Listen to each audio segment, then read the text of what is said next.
saw what was going on with the nation of Israel. He was concerned with his people. Read on. And I am come down to deliver them out of the hand of the Egyptians. So this is God speaking to Moses face to face, letting Moses know, I'm going to come in Egypt and deliver my children. Read on. And to bring them up out of that land unto a good land and a large, unto a land flowing with milk and honey. Go back and read the verse before that again. Let me bring something else out. Go ahead. Verse 7. And the Lord said, I have surely seen the affliction of my people which are in Egypt. Go ahead. And have heard their cry by reason of their taskmaster. Go ahead. For I know their sorrow. Why do what? I know their sorrow. Okay, now watch this. For I know their sorrows. Verse 8. And I am come down to deliver them out of the hand of the Egyptians. Okay, now you got all kind of nations in this world that have different religious beliefs. They have all their different gods, different Hindu gods. They always draw them looking scary and terrifying.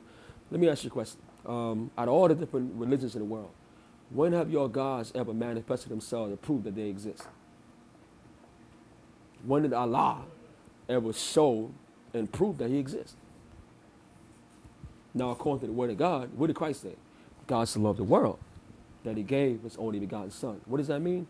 That Christ was the living proof that God exists. Now, when did Allah prove that he exists? Don't say the Quran. Because man can write a book. So when did God manifest himself to as one of the Hindu gods, Vishnu and Kali? When did he do that? So you're gonna have no history behind it. That's why the Bible is filled with the names of different kings, different emperors that rule. You got maps. It gives you the routes that men took. It gives you landmarks. Now, where's that in the Quran? Where's it at? Then the Quran is just based on hearsay about the Bible. I mean, the Quran started off talking about Abraham and how God loved Abraham. Then it jumps to the story of Yusuf and Miriam, which is Joseph and Mary. Where's the history of Ishmael? See? Because your book, what I'm saying is the different religions of the world, they don't have no history. What you're reading about here is history. How do we know that? You can go into a museum and see the relics of what happened in ancient Egypt. No, you can't do that with no religion. Go ahead. And I have come down to deliver them out of the hand of the Egyptians. So our God can come himself and deliver his people. Isn't that beautiful? Read on. And to bring them up out of the land, into a good land and a large. And go ahead. Unto a land flowing with milk and honey. Question. Since you think that God is with your church, let me ask you a question. Why is the land of Canaan called the land of milk and honey? People are going to tell you that you have the so-called Jehovah's Witnesses. They got a pamphlet they pass out called the Watch Out. And they actually have, these guys, they actually have a pamphlet where you got a river of milk. Where are you getting that from? Well, it says a land of milk and honey, brother. Well, the reason why it's called the land of milk and honey because the land was fertile. That's why it's called milk and honey. Honey come from bees, okay? And milk come from cattle. It was saying that when the children of Israel came out of the land of Egypt, they was coming from a desert, and they were going into the land of Canaan. Now, mind you, when you look at the land of Canaan, you don't see honey growing on trees and milk flowing in the rivers. That's not the history of Canaan. Canaan is Africa. What happened was when the children of Israel came in that land, they didn't have to plant anything. The Bible said, I give you a land that you planted not, crops that you planted not, houses that you built not. So when we came in the land of Canaan, everything was already there. And it could sustain all the cattle that we took out of Egypt. When we came in Canaan, there was people that had crops. The Bible tells you that when Moses sent spies in the land of Canaan, they came back, 2 men had to carry grapes. Now, you want to tell me that you got grapes that big and you ain't got no bees? Then why is it when you read in Exodus chapter 23, when God speaks about sending hornets, which are bees, to drive out the nations? That many bees, you're going to have honey. That's what that's talking about. Go ahead. Unto the place of the Canaanites. No, that's Canaan. Ancient Canaan is still there in Africa.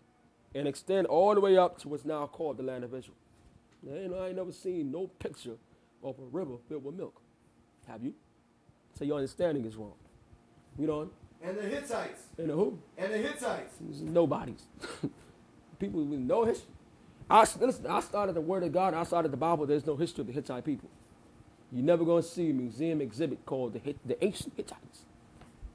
You might hear about the Babylonians, people that actually became great. And the reason why they became so great because God said that he was the four beasts that he was going to set up in the earth. Everybody else, the Perizzites, the Hittites, you have no idea who these people are. They're nobodies. Go ahead. And the Amorites. Come on. And the Perizzites. There's more nobodies. Go on. And the Hivites. People that was in the way. Read on. And the Jebusites. Just other people. Read on.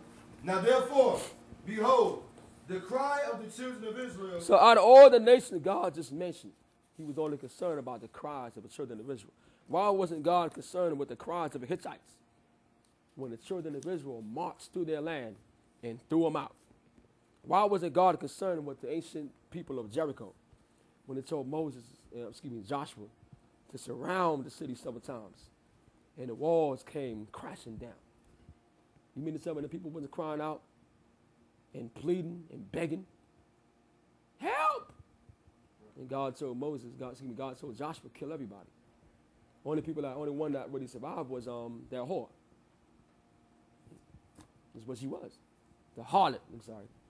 She was survived because she made a deal with Joshua, said, I'm gonna spare you, spare me. Go ahead. Now therefore, behold, the cry of the children of Israel is come unto me. Come on. And I have also seen the oppression wherewith the Egyptians oppressed them. Because God don't like when you nations take advantage of a nation of Israel. He don't like that. So God steps in. Go ahead. Come now therefore, and I will send thee unto Pharaoh. Come on. That thou mayest bring forth my people, the children of Israel, out of Egypt. Okay, where the verse went? Verse 10. Okay, that verse 10. Okay, go from there to Acts 7 and 35. Give me Acts 7 and look at the 35th verse. Again, you're not going to find this type of history, none of the so-called religious books of this world. You got the people up there in the mountains calling themselves Buddhist monks. And they swear they're spiritual. They sit around in the lotus stance, and they burn incense, and they shave their heads, believe that's how you're going to become pure. You eat rice, you drink sake, that's becoming pure, right? And these guys are so stupid. A lot of them are so stupid. They believe that the Dalai Lama can reincarnate as anybody. You just got to look for the signs. So now, let me ask you a question. How is your God that is so holy, that constantly reincarnates as a child, but you got a big statue of Buddha sitting in your temple? I mean, can you explain that? Are you worshiping Buddha or the Dalai Lama? Which one? And so you guys is backwards. He must be the Dalai Lama. Based on what? When you look at the way the word of God is written, the Bible says that there's no remembrance of former things. Listen, if a Dalai Lama can reincarnate, then surely Jeremiah the prophet can reincarnate. Surely Isaiah can come back. Surely the Israelites can come back. But you want us to believe that only you can reincarnate. And that's the way it is. The only one that really matters